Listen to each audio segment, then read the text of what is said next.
This morning we're going to be talking about the committee.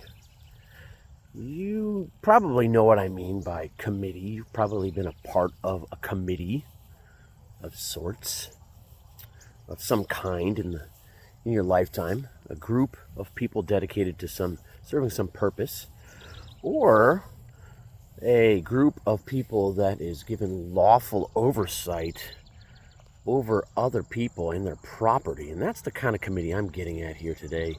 You know, the kind of committee that Han Solo accusingly calls Princess Leia of being, and she famously retorts, "I am not a committee."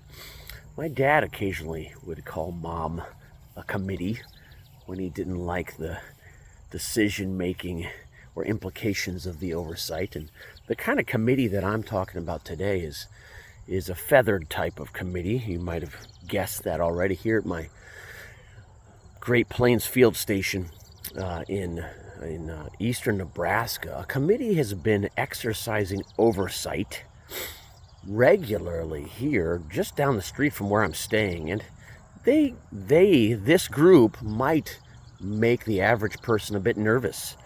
We should be skeptical of the committee. We should be skeptical of some group exercising oversight. We should be a little concerned about how they came to power. In this group, I don't think there's any confusion about how they came to power. So let's take a look at them.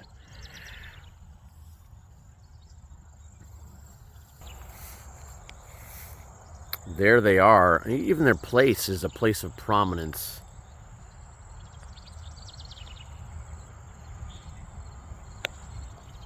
We'll get closer and you'll be able to see there goes one now. This is quite a committee. It's sometimes, according to my friends here, up to 30 members of this committee exercising oversight based on their presence in many of the food webs that we're aware of, right? We are talking about none other than the turkey vulture here, buzzards, as you might call them, depending on what part of the country or what part of the world you're from.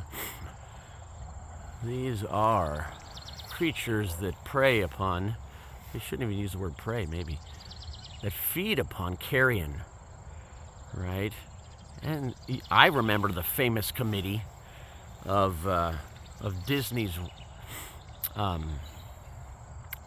Jungle Book had a famous committee, right? The mop-topped buzzards that sat there and watched, hoping that Mowgli would eventually perish so they could exercise their lawful authority over him.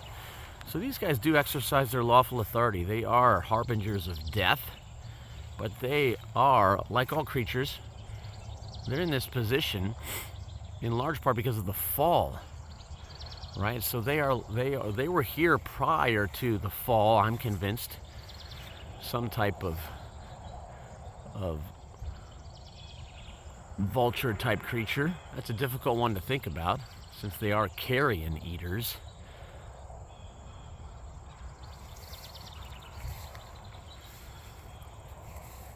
And they clean up for us.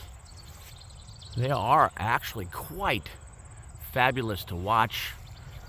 Amazing flyers, some of the most buoyant of the birds of prey, you could call them, based on their characteristics. Big soaring type of birds. Notable characteristics, of course, being their bald heads. That pink red flesh. No one likes getting their feathers dirty.